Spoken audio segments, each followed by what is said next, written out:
Hello and welcome to episode number 72 of the Scottish History Podcast. My name is Owen Innes and what a week I have just had. If you've been following me on Instagram, Facebook, Twitter, then you'll have seen the pictures that I posted of the places that I visited last week. However, basically, I'm just here this week to tell you near enough everything that I can remember that happened over the last week on my first training trip back as a tour guide. So please join me for episode number 72 of the Scottish History Podcast.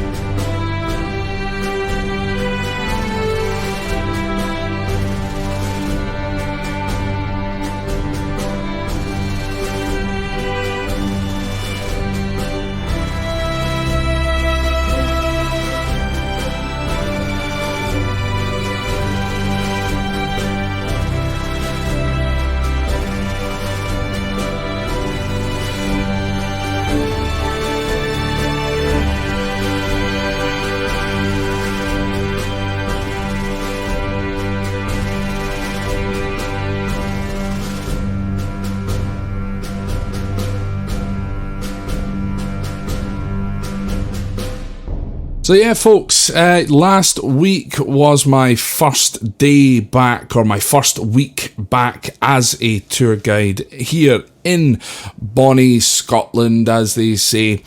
And yeah, it was also my birthday on Monday as well. So basically I started my brand new job on my birthday.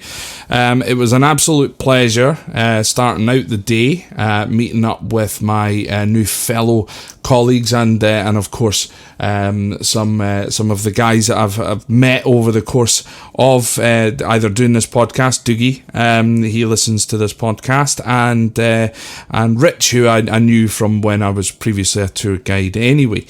So like I said, folks, I have been posting the pictures, or I was posting the pictures whilst I was away, of the journey in which we had. There was some occasions, and unfortunately one of probably the most amazing occasion where I stupidly left my phone in the bus, and that was at a particular place I was just utterly blown away by. And thank you very much to those of you who have sent me images. I did request an image of this was at Smoo Cave, but I did request a couple of images, so people have sent them in, and what I will do is I will post them up just to show you how amazing that place was. But basically what I thought I would do is I'd kind of take you on a day-to-day description of basically how the week went, and maybe in a way it's also a little lesson. And the lesson to be learned is do not try to go to Orkney and the Outer Hebridean Islands during the winter. Is basically the best thing that I can say. And you'll hopefully understand why as I go basically through this day. So we basically started off bright and early. Well, I say bright and early. It was still dark when we started at 7 a.m. on Monday morning. And it was a little bit cold, you know, kind of standard fare for Edinburgh at this time of year. And we all sort of met up with each other, went through kind of what the week, because this was for 6 days that we were going to be away, so basically what the next week was going to entail, and getting ourselves all packed up onto the bus and ready to leave. The usual route took us out of Edinburgh across the Forth Road Bridge. Because we are a bus, we were allowed to drive across the Forth Road Bridge rather than the Queen's Ferry crossing, which to me is the best way, because it's quiet, but also you can see both the Forth Bridge off to your right and the new Queen's Ferry crossing off to your left. If you use the Queen's Ferry crossing, you can't see a bloody thing. So heading north, you're coming through the Kingdom of Fife up to Perth, and then from Perth onwards we went to Pitlochry. We kind of had a wee stop there for coffee, tea, and of course a much needed bathroom break by that particular point. You know, you're about 2 hours into the journey at that point. And then we headed north, heading, of course, towards Inverness. Now, I must say, on day number 1, we were basically racing to catch a ferry. We were getting the last ferry across to Orkney on the first day. So if you have a little look at a map, it's a good few hundred miles to get to where we ended up on just the first day. We headed up towards Inverness, across the Keswick Bridge, and in finally to the Black Isle.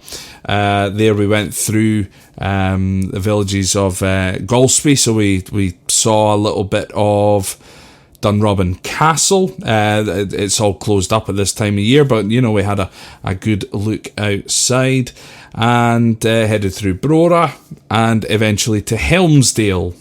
So this is kind of where I'll start kind of telling you. These was mostly where the attractions that we visited kind of start appearing. So the first thing that we visited at Helmsdale was, of course, as I've mentioned in a previous podcast, the Immigrants Statue. Now, the Immigrants Statue is also copied throughout the world. Well, in America, Canada, Australia, and New Zealand, they all have their own version of the Immigrants Statue. So there are 5 copies of this statue around the world. Unfortunately, this time of year, they seem to have taken down the flags that are there in Helmsdale.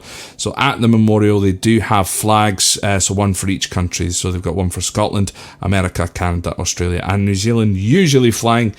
However, not on this particular occasion. So we stopped there, of course, to have a look and take some snaps of the Immigrants Statue at Helmsdale. We then headed further north, of course, stopped at a nice little bay for a little photograph, but unfortunately I can't remember the name of the bay. I could look it up, but I'm too tired at this moment in time. So stopped at a nice little bay, just kind of an old fishing kind of village bay. And then we went to a place I'd never even heard of before, and this was Wallago Steps at Wallago Haven. So Wallago, it means something to do with whales. Unfortunately, I didn't write notes on this, and I'm really kind of putting this together quite quickly. So I will go more into these sorts of things in other podcasts. But basically, the Wallago Steps are so impressive with Wallago Haven. Beautiful setting. So we jump off the bus and we're met by a man called Davy. Now, Davy comes out of his house. His front door is just wide open all the time. I think he's waiting for tourists essentially like ourselves at that time, to come along, and he brings out this amazing photograph that he claims he's shown this photograph to hundreds of thousands of visitors, or certainly tens of thousands of visitors to the area. And he shows them in pictures to what Wallago Haven used to look like with the old steps. So basically what Davey explains to you is what Wallago Haven was all about. So it was a harbour, and again, it's absolutely remarkable. It's so stunning. That was used for herring fishing. So all of the herring used to get brought into this little harbour. Now the steps, there are, depending on who you talk to or which source you read will depend on how many it says. So the lowest number which I can find is 330 steps. However, most people will say 365 steps. And that is, of course, one for every day of the year. But that's in total going down. You then need to climb back up the 300 odd steps. Now, I'm not going to lie, I am not the fittest man in the world, never really have been. And I was really, really struggling to get back up those steps. But if you're ever in the area doing the North Coast 500, for example, we kind of stayed on the North Coast 500 for a little bit. It's a definite visit. So if you want to have a little look at it, WHALIGOE for Wallago. So just type in Wallago Steps or Wallago Haven and you'll find that there. It's about 7 miles or so outside of the village of Wick. We then, of course, headed into Wick, looking at and passing by the world's shortest street, Ebenezer Place, which I'm sure, again, that I've mentioned on the podcast before. And then we headed out to a place called Castle Sinclair, Gurnigo.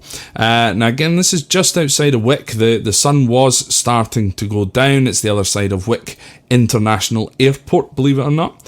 And it was, of course, the home of the Sinclairs, hence the name. So the Sinclairs were quite a big family up there in Caithness. They were actually Earls of Caithness and at one point the Earls of Orkney also. The castle dates from roughly the 15th century and is set right on the sea cliffs. Again, utterly gorgeous setting.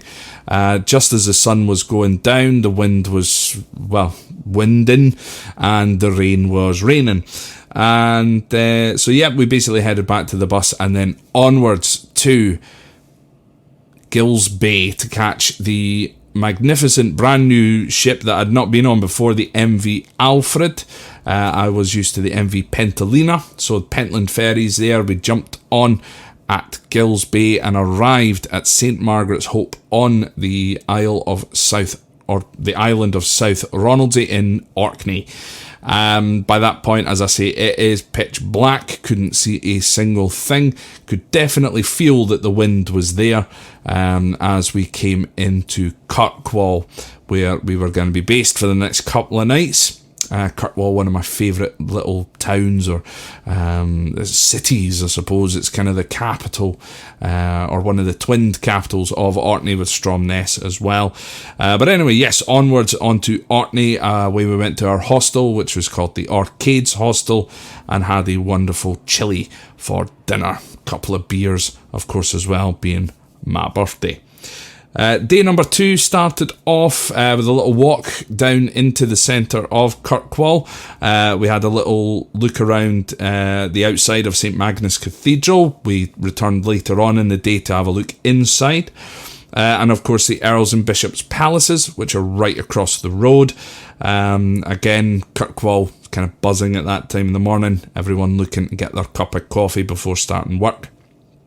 From there, we headed on to the, again mentioned in the podcast many times before, the famous Italian chapel, looking ever so stunning as it always does, and having a right good look inside. No other tourists there, so it was just ourselves. Absolutely beautiful. Of course, the Churchill barriers and Scapa Flow right next to us as well. We then headed to a place called the Brock of Bersie. I don't think I've mentioned that place in the podcast before, but it is a magnificent place. So the Brock of Bersie this Brock is spelt differently to another Brock, which I'm going to be talking about in a future episode. I'm trying to get to someone from the Caithness Brock project to come on. So that Brock, which is a kind of tower house, is spelt B-R-O-C-H. This is not the type of broch that I'm talking about. It seems to be an island, which is spelled B-R-O-U-G-H.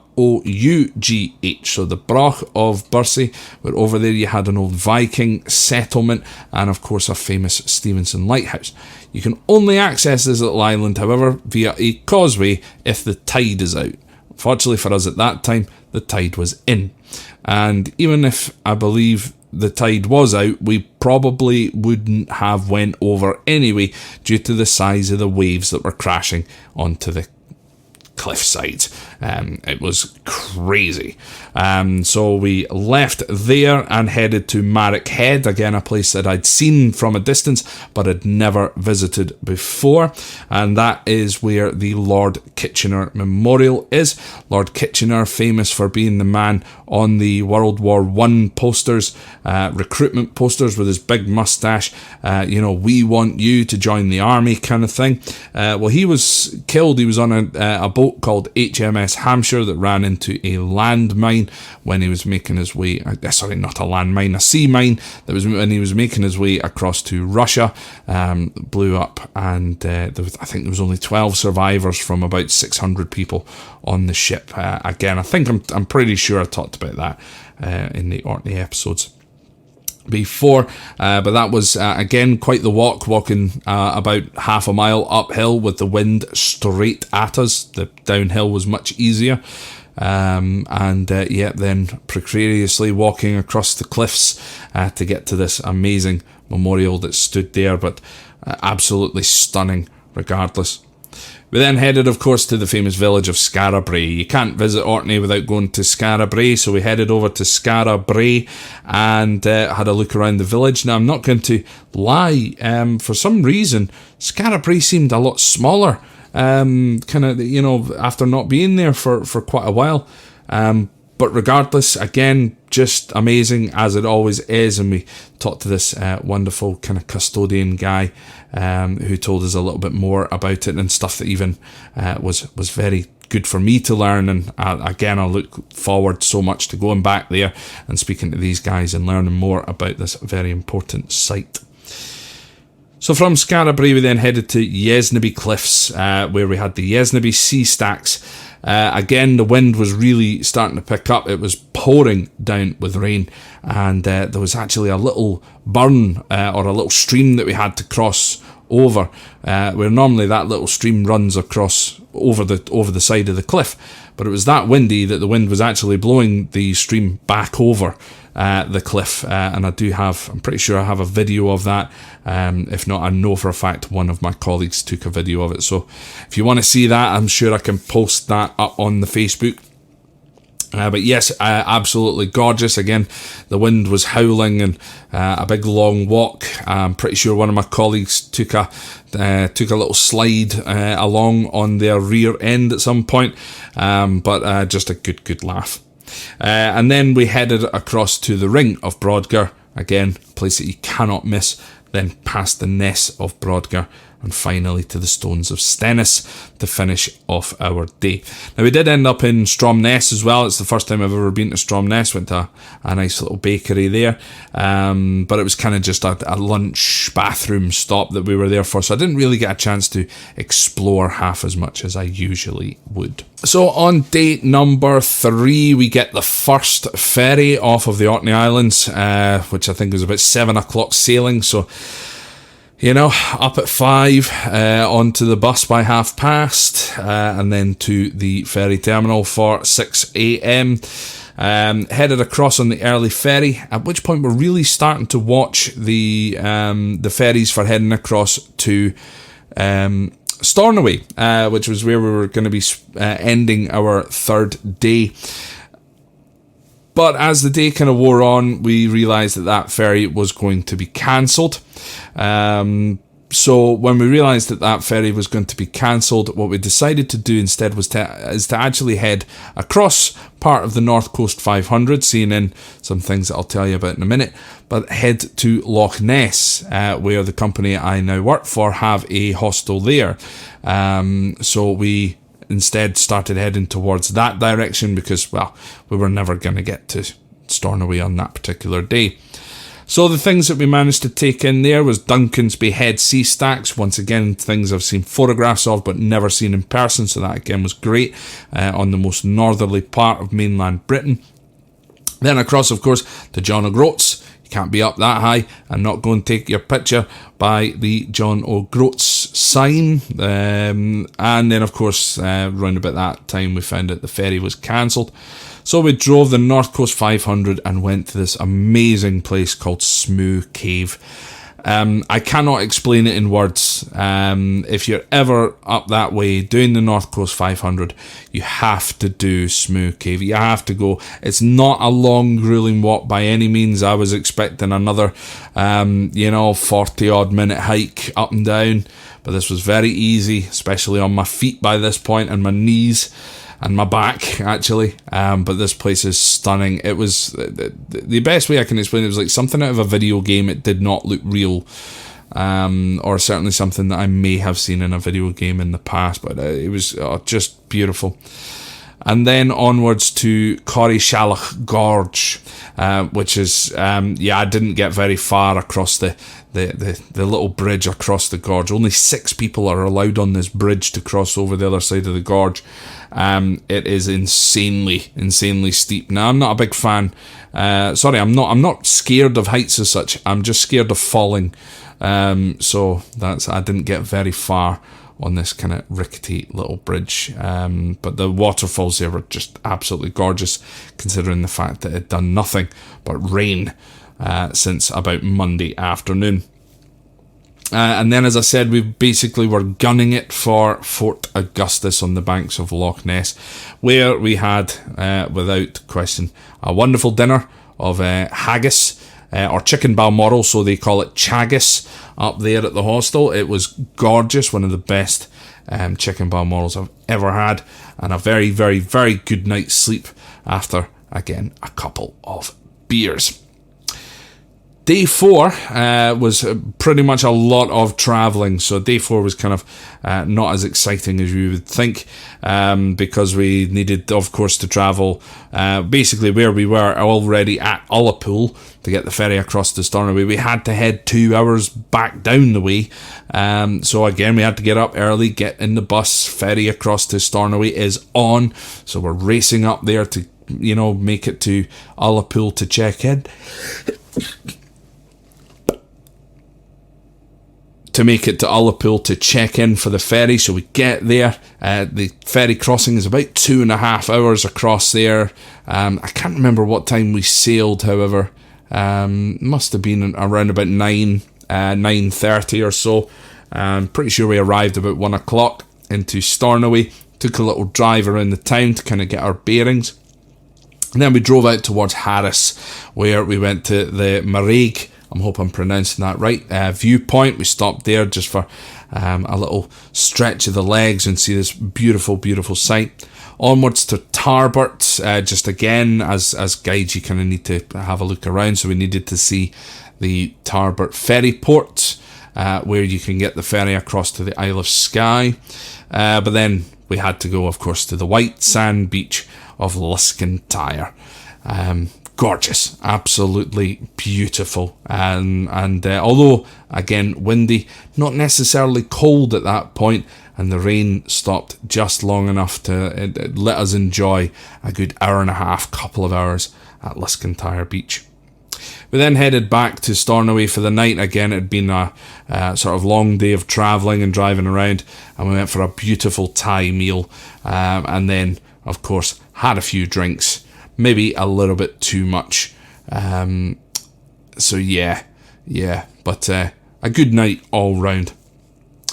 Then on day number 5, we wake up in our hostel once again in Stornoway, and we head to the Callanish Standing Stones, one of the windiest experiences I've ever had. Again, there's a video of me where I sort of did a kind of selfie video at the Callanish Standing Stones, and at that point I was like a machine gunner, the way I was standing, one foot miles in front of the other just to try and stand up straight. Near enough, as soon as I cut off the video, I slipped and fell.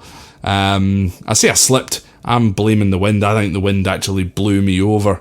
And, again, I'm quite a heavy guy, so that was quite impressive. But the Callanish Standing Stones, again, absolutely beautiful. I've got to admit, I didn't get much of a chance really to appreciate them as much as I would, just purely because the wind was just insane. We then headed to Duncarloway Broch, so that's Broch, one of the best preserved brochs on mainland Scotland, and again a place that I'd always wanted to go and see. Covered in scaffolding at this moment in time, has been for a few years, of course, preservation, etc. So that, that doesn't bother me. I like to see the fact that they are actually trying to make sure that these things do not fall over or get ruined. However, I did share a post yesterday about Historic Environment Scotland, who do also, I believe, look after Duncarloway Broch. So I'm not particularly happy about what I'm reading from them at the moment, but regardless, it was just amazing to see one of the best preserved brochs in Scotland. We then went down to a beach to have a little look at the waves, because the waves were insanely high, and we are going to be travelling back, on the ferry. Well, we were hoping to travel on the ferry on that day, but eventually it was cancelled. We then headed, of course, to the Black Houses, where you have to go down and see the Black Houses, where again the sea in the background was just insane. We then went to see a man called Ian Martin, who is an independent Harris tweed weaver, and see how he makes his Harris tweed. It was again just amazing. So sorry, this day is spent on Lewis. So Lewis and Harris are actually the same island, but only split with mountains. So they're not actually two separate islands. You don't cross any water to get to them. So Ian Martin, he actually makes his Harris tweed in Lewis, but again, I will talk about Harris tweed on another date, and I'll explain where the name comes from. But he was amazing, invited us essentially into his home, where he makes his Harris tweed, and learning more about it. It was just, again, fabulous.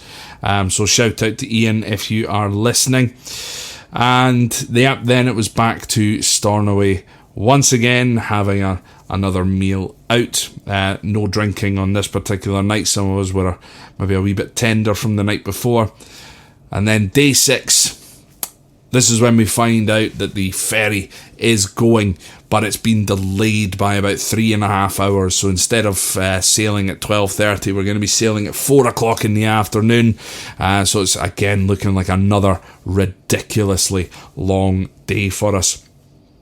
So we started off the day by just heading up to Lewes Castle, just a nice little wander up to Lewes Castle in Stornoway, where I got to see firsthand that I can certainly remember, unless I had seen them in Edinburgh and completely forgot about it, to see the Lewis Chessmen.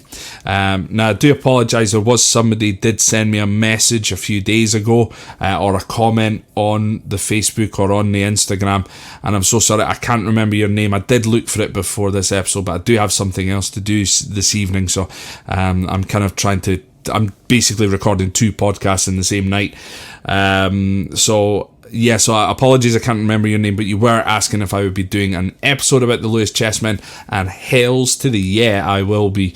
I actually prepared part of an episode, part of a kind of my spiel that I would give as a tour guide about the Lewis Chessmen already.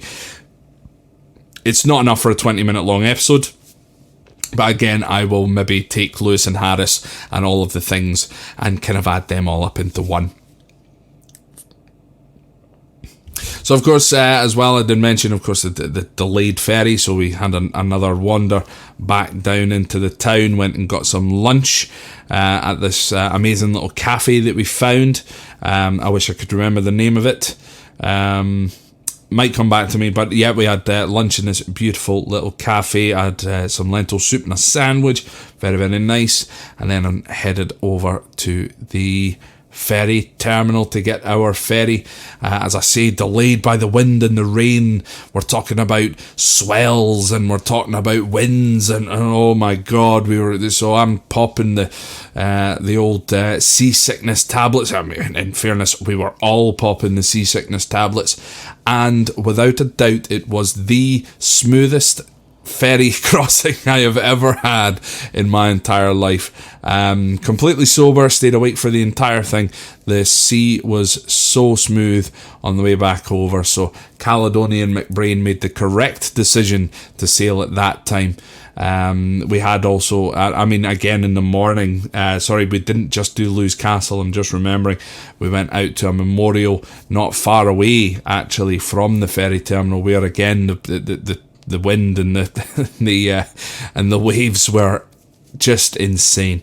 But we eventually get on the ferry at 4 o'clock and make our way back across to the mainland, arriving bang on 6:30.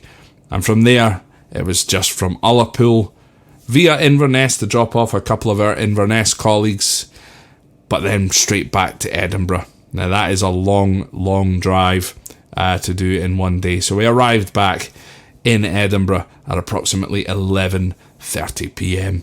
and I was tucked up safely in bed by about 2 a.m. So it was an absolutely incredible training trip. I just wanted to kind of share with you what I've been up to over the last week. And again, apologise that I'm not getting these podcasts out as regularly. That is, of course, going to change. I'm currently getting my old laptop set up so that I can record whilst I'm away and write episodes whilst I'm away, and hopefully get back onto this, because I'm going to have loads of time at night time if I'm away, say on the Isle of Skye, go out for my dinner, sit and do some research and write my new episode and get it out to you whilst I'm away, kind of thing. So that I'm looking forward to that. So there's kind of a period of transition at this moment in time, folks, so please do bear with me, and I do apologise. But anyway, and if everyone tells me not to apologise, but I'm going to do it anyway. So anyway, that's the end of episode number 72, I think, of the Scottish History Podcast. Thanks again for listening. If you haven't already, go and follow me on the Facebook, the Twitter and the Instagram. It's all just Scott History Pod.